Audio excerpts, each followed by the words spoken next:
Hi, this is Shadi, and today we will discuss what is called the forbidden techniques.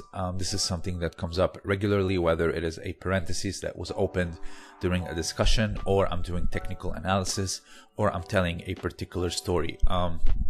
This is what is known as the Kinshi Waza, and there are a total of 4 techniques: 2 throws, 1 choke, and 1 joint lock. And we will go through them historically from the oldest one that was banned up until the newest one, and explain why they were banned, either like a particular event that really shocked everyone, and also mechanically how does it work and how it can be dangerous.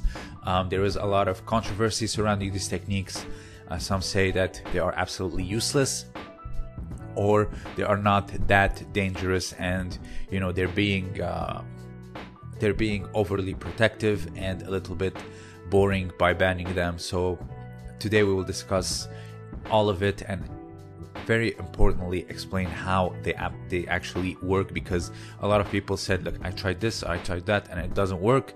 So we need to understand something. If people got injured regularly, not just one, that means not only they absolutely work, but they are actually very dangerous. And keep in mind, from a historical standpoint, old days, like over 100 years ago, there was no surgeries or whatever the case may be. But the fact that calling them useless, etc., just don't knock it till you try it, or do it with someone that actually knows what they're doing. So the first one is the oldest one, and that is Ashi-garami. The first one is like the one that caused the most outrage.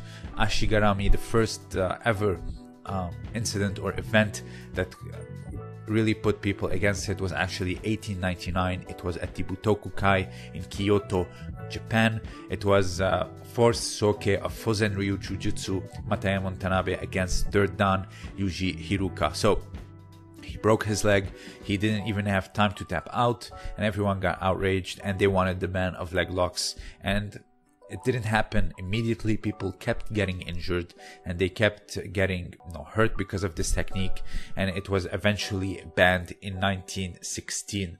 That was even before the ban of leg locks in general, which was in 1922. So how does Ashi-garami work? You actually pull guard, open guard, and then you tangle one of your legs, and with the other you kick as to spread someone's leg open, and then by flexing your adductors and extending your hips, you are pushing the knee down, or putting downward pressure on the side of the knee, which will actually cause it to sprain or absolutely break. So this is how it actually works.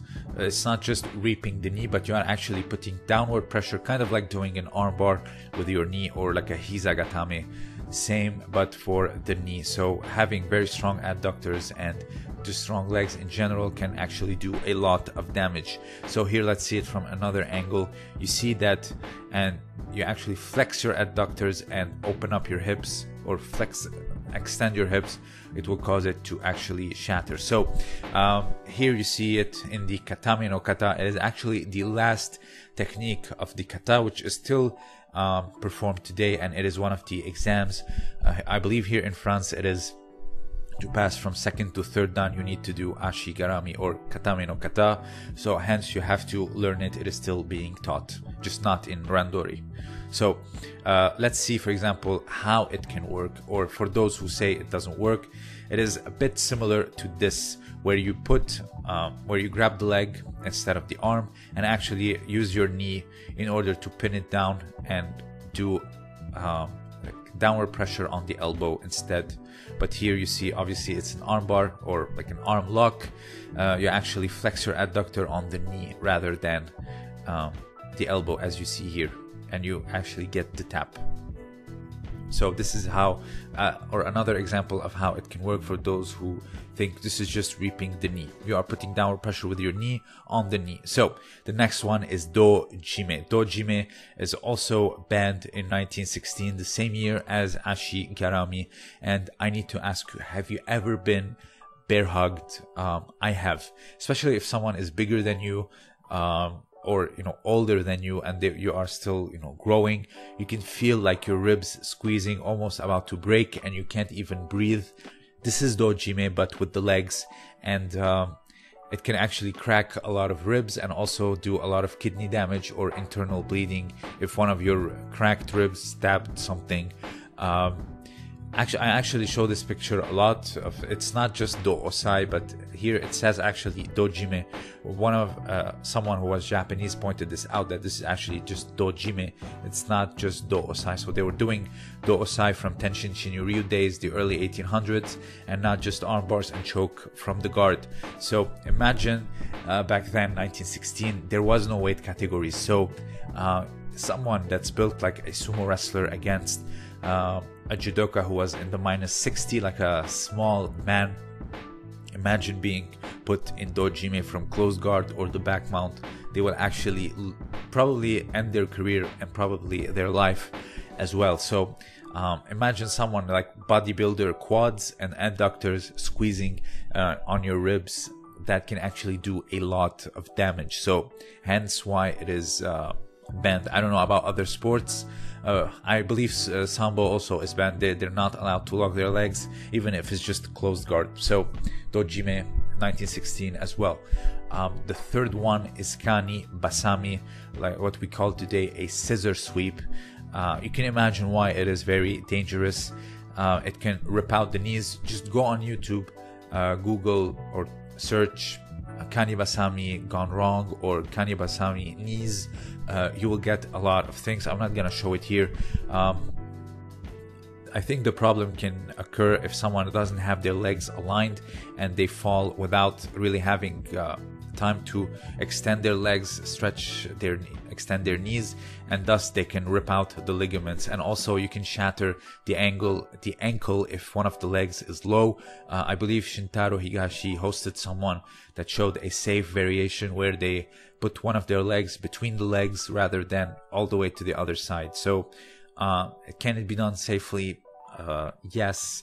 So one of the greatest examples of Kani Basami gone wrong, and I will show it in a second, is actually the All Japan of 1980, and it was actually finally banned in 1991.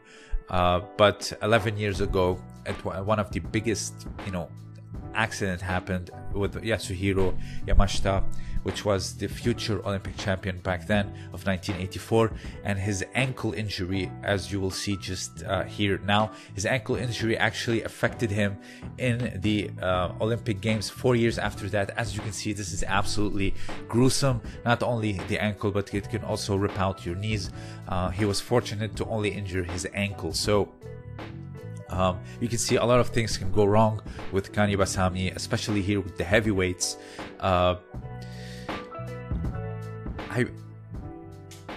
If you ask me personally, I would not, fight, or I wouldn't die on the hills for this one to bring it back.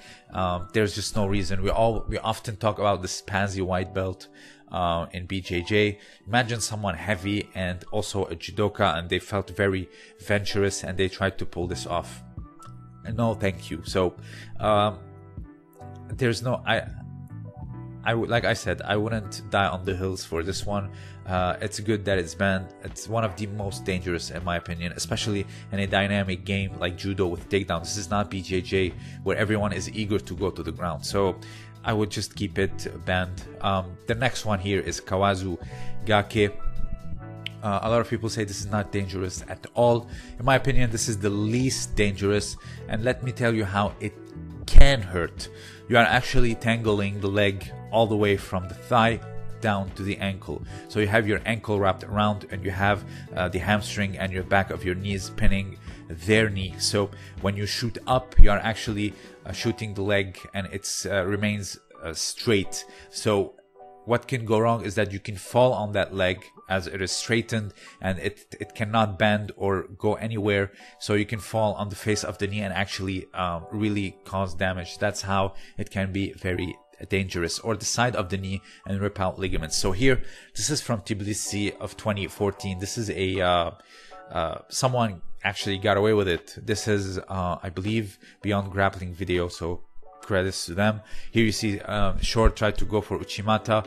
The leg got tangled and she shot the leg with Kawazugake, but to the side, not to the back actually, and that's how the leg stayed safe. So here you see she got away with it, but if it was to the back and I'm falling on them with my leg and my back, and the knee is straightened and like the knee is extended and the ankle is pinned and they cannot move their leg and I can fall on their knee, that's kind of like doing wakigatame and falling and losing by hansukomake. So there is a possibility to really be dangerous.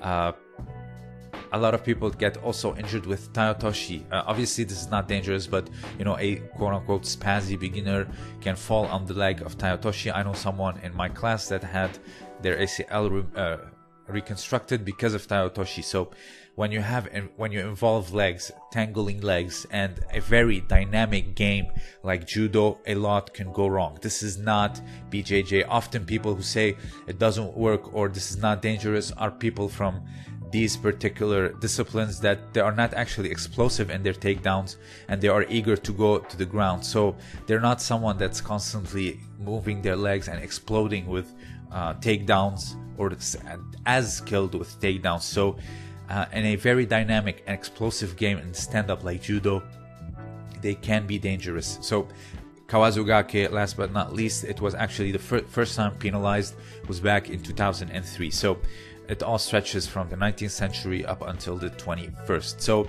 I hope you understand how they actually work, and I hope you see why they can be dangerous, especially in a sports context like judo and not anywhere else. So if we were, you know, two people that have like bent over postures and we are both wanting to go to the ground, then yeah, you can go for like a kanibasami or, you know, a lesser explosive kanibasami, but not in judo. This will never happen because the ippon is everything. So if you have anything else to add, let me know down below. Also, consider supporting me on Patreon. I have exclusive content for the patrons only. Also, don't forget to check out Josh Simon's shop for historical t-shirts and articles. This was Shadi, and thank you for listening.